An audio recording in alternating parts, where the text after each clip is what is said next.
Hello dear students, welcome back to organize knowledge channel. और आज की जो वीडियो है उसमें डिस्कस करेंगे आकलन कार्यपत्रक 14 फॉर क्लास 9th। विषय हिंदी रहेगा और ये वर्कशीट आपके लिए 10 फरवरी 2022 के लिए शेड्यूल की गई है।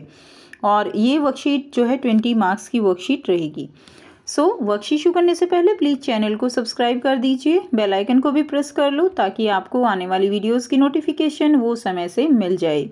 देखिए क्या दिया गया है। निम्नलिखित गद्यांश को पढ़कर नीचे दिए गए प्रश्नों के उत्तर निर्देशानुसार लिखिए। ठीक है, और प्रश्न 1 से 4 तक प्रत्येक के लिए 1 अंक है। 5वां 6ठा प्रश्न जो है आपका 2 अंक का रहेगा और 7 से 10 प्रत्येक के लिए 3 अंक हैं। तो देखिए क्या दिया गया है। फोटोग्राफर ने जब रेडी प्लीज कहा होगा तब परंपरा के अनुसार तुमने मुस्कान लाने की कोशिश की होगी। तो ये जो गद्यांश दिया गया है, ठीक है, ये दिया गया है प्रेमचंद के फटे जूते जो आपका अध्याय है उससे। तो यहाँ पे लेखक क्या कहते हैं कि फोटोग्राफर ने जब रेडी प्लीज कहते हैं ना, फोटोग्राफर रेडी प्लीज, ठीक है, तब परंपरा के अनुसार तुमने मुस्कान लाने की कोशिश की होगी। दर्द के गहरे कुएं के तल में कहीं पड़ी मुस्कान को धीरे धीरे खींचकर ऊपर निकाल रहे होगे कि बीच में ही क्लिक करके फोटोग्राफर ने थैंक यू कह दिया होगा। तो यहाँ पे क्या कहा गया है कि जो प्रेमचंद जी हैं फोटो खिंचवाते समय उनके चेहरे पर जो मुस्कान है वो पूरी तरह से मुस्कान नहीं है, वो मुस्कुरा नहीं रहे हैं। हो सकता है कि उनको मुस्कुराने के लिए बोला गया हो और तभी बीच में ही फोटो क्लिक कर दिया गया हो। विचित्र है यह अधूरी मुस्कान। यह मुस्कान नहीं, इसमें उपहास है, इसमें व्यंग्य है। व्यंग्य क्या होता है? कटाक्ष होता है। यानी जो मुस्कान है वो एक व्यंग्य है उन व्यक्तियों के लिए जो दिखावा करते हैं। यह कैसा आदमी है जो खुद तो फटे जूते पहन फोटो खिंचा रहा है पर किसी पर हंस भी रहा है। फोटो ही खिंचाना था तो ठीक जूते पहन लेते या न खिंचाते। फोटो ने खिंचाने से क्या बिगड़ता था? शायद पत्नी का आग्रह रहा हो, तुम अच्छा चल भाई कहकर बैठ गए होंगे। यानी पत्नी ने आग्रह किया होगा। आग्रह का मतलब क्या होता है? निवेदन करना। ठीक है, तो पत्नी ने आग्रह किया होगा कि जो है फोटो खिंचवा लीजिए। तो यहाँ पे लेखक कहते हैं कि उन्होंने कह दिया होगा अच्छा चल भाई खिंचवा लेते हैं, एक जो नॉर्मल एक बात होती है, तो इस तरह कह के बैठ गए होंगे। उन्होंने फ़ोटो खिंचवाने की कोई तैयारी नहीं की हुई है। यानी फ़ोटो खिंचवाते समय लोग जो है बड़ा सज धज कर तैयार रहते हैं, लेकिन यहाँ पर ऐसा कुछ भी दिखाई नहीं दे रहा कि यहाँ पर कोई सजने धजने वाला काम हो कि प्रेमचंद जी ने तो फटे जूतों में ही फ़ोटो खिंचवाया हुआ है। मगर यह कितनी बड़ी ट्रेजेडी है कि आदमी के पास फ़ोटो खिंचाने को भी जूता ना हो। ठीक है, कि आदमी के पास जो है फोटो खिंचवाने के लिए क्या नहीं है? जूता भी नहीं है। मैं तुम्हारी ये फोटो देखते देखते तुम्हारे क्लेश को अपने भीतर महसूस करके जैसे रो पड़ना चाहता हूँ कि मुझे बहुत दुख हो रहा है, बहुत ज़्यादा विडंबना है ये कि आपके पास फोटो खिंचवाने के लिए जूते भी नहीं हैं। और ये जो क्लेश है, ये जो पीड़ा है, इसको मैं भीतर महसूस करके जैसे ऐसा मन कर रहा है कि मैं रो पड़ूँ। मगर तुम्हारी आंखों का ये तीखा दर्द भरा व्यंग्य मुझे एकदम रोक देता है। यानी एक तो मुझे आप जो एक तरस आ रहा है और ऊपर से जो ये दर्द भरा व्यंग्य है, जो ये मुस्कान है, ये मुझे ऐसा करने से रोक देती है। तुम फोटो का महत्व नहीं समझते होते तो किसी से फोटो खिंचाने के लिए जूता मांग लेते। लोग तो मांग के कोर्ट से वर दिखाई करते हैं और मांगे की मोटर से बारात निकाल लेते हैं। ठीक है, फोटो खिंचाने के लिए तो बीवी तक मांग ली जाती है। तो यहाँ पे क्या कहा गया है कि फ़ोटो जो है वो अपने आप में ही एक महत्वपूर्ण आप इवेंट कह सकते हो कि फ़ोटो खिंचवाने के लिए लोग जो है पता नहीं क्या क्या मांग लेते हैं, बीवी तक मांग ली जाती है। तुमसे जूते मांगते नहीं बनते। तुम फोटो का महत्व नहीं जानते। लोग तो इत्र चुपड़ कर, इत्र मतलब जो परफ्यूम है वो लगा के फ़ोटो खिंचाते हैं जिससे फ़ोटो में खुशबू आ जाए। गंदे से गंदे आदमी को फ़ोटो भी खुशबू देती है। टोपी 8 आने में मिल जाती है। 8 आने मतलब 50 पैसे में मिल जाती है। और जूते उस जमाने में भी 5 रुपये से कम में क्या मिलते होंगे। जूता हमेशा टोपी से कीमती रहा है। अब तो जूते की कीमत और बढ़ गई और एक जूते पर 2500 टोपियां जो है वो क्या है, निछावर होती हैं।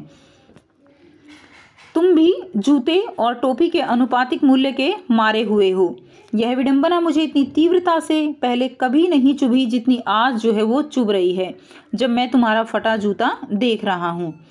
ठीक है, तो अब देखिए यहाँ पे जो लेखक हैं वो कह रहे हैं कि तुमसे जूता जो है वो नहीं मांगा गया और जूता जो है वो 5 रुपये से ज़्यादा का क्या मिलता होगा। जूता हमेशा टोपी से क्या रहा है, कीमती रहा है। और जितने में जूता आता है उतने में जो है लगभग कितनी 2500 जो है टोपियाँ निछावर होती हैं। यानी एक जूता और एक जूते की जो कीमत है उसमें लगभग 25 जो है टोपियाँ वो आ जाती हैं। तो यहाँ पर इस तरह से दिया गया है। अब आपको यहाँ पर 10 जो है प्रश्न दिए गए हैं जिनके आंसर हम करेंगे। पहला प्रश्न है, आँख शब्द का पर्यायवाची शब्द क्या होगा? तो आँख का पर्यायवाची होगा नयन या नेत्र। दूसरा प्रश्न है, मूल्य शब्द का तद्भव शब्द होगा, तो मूल्य शब्द का होगा मोल। तीसरा प्रश्न है, कीमत शब्द का समानार्थी शब्द होगा, तो कीमत का समानार्थी क्या होगा? मूल्य या दाम। भीतर शब्द का विलोम क्या होगा? भीतर शब्द का विलोम होगा बाहर। ठीक है, उसके बाद नेक्स्ट देखिए प्रश्न 5 है, अनुपातिक शब्द में मूल शब्द और प्रत्यय होंगे, तो अनुपातिक शब्द में मूल शब्द क्या होगा? अनुपात जो है वो मूल शब्द होगा और इक इसमें क्या होगा? प्रत्यय होगा। सभी बच्चे जानते हैं प्रत्यय क्या होता है। प्रत्यय जो है वो पूंछ की तरह मूल शब्द के पीछे लगता है और उपसर्ग जो है वो जो है मूंछ की तरह मूल शब्द के आगे लगता है। तो यहाँ पर अनुपात मूल शब्द है और इक जो है उसमें लगने वाला क्या है? प्रत्यय है। नेक्स्ट देखिए प्रश्न 6 है, खुशबू शब्द में उपसर्ग और मूल शब्द अलग अलग होंगे, तो खुशबू में खुश जो है वो यहाँ पे उपसर्ग है और जो बू है यहाँ पे वो क्या है? मूल शब्द रहेगा। ठीक है, नेक्स्ट देखिए प्रश्न 7 है, प्रेमचंद को फोटो खिंचवाने के लिए किसका आग्रह रहा होगा? आग्रह शब्द से आप क्या समझते हैं? तो प्रेमचंद को फोटो खिंचवाने के लिए पत्नी ने आग्रह किया होगा। आग्रह का अर्थ है निवेदन करना। आग्रह का अर्थ क्या रहेगा? निवेदन करना। उसके बाद नेक्स्ट देखिए क्वेश्चन नंबर 8 है, प्रश्न 8 है, उस जमाने में जूते कितने रुपए के मिलते होंगे? एक जूते की कीमत में लगभग कितनी टोपियां मिलती होंगी? तो उस जमाने में जूते जो है 5 रुपए के मिलते होंगे और एक जूते की कीमत में लगभग 25 टोपियां मिलती होंगी, जैसा कि आपके अनुच्छेद में दिया गया है। नेक्स्ट देखिए प्रश्न 9 है, गद्यांश के अनुसार लेखक को प्रेमचंद के जीवन की कौन सी विडंबना चुभ रही थी? तो प्रेमचंद जी को फटा हुआ जूता पहनकर फोटो खिंचवाते देखकर उनको अच्छा नहीं लग रहा था और यह उनकी विडंबना थी कि उन्हें यह देखना पड़ रहा था। ठीक है, तो उनकी यही विडंबना थी कि जो प्रेमचंद जी हैं वो फटा जूता पहनकर फोटो खिंचवा रहे हैं। नेक्स्ट देखिए प्रश्न 10 है, गद्यांश के अनुसार प्रेमचंद के जीवन की ट्रेजेडी क्या है? फोटो में प्रेमचंद की आंखों में क्या दिखाई देता है? तो इसका आंसर क्या रहेगा?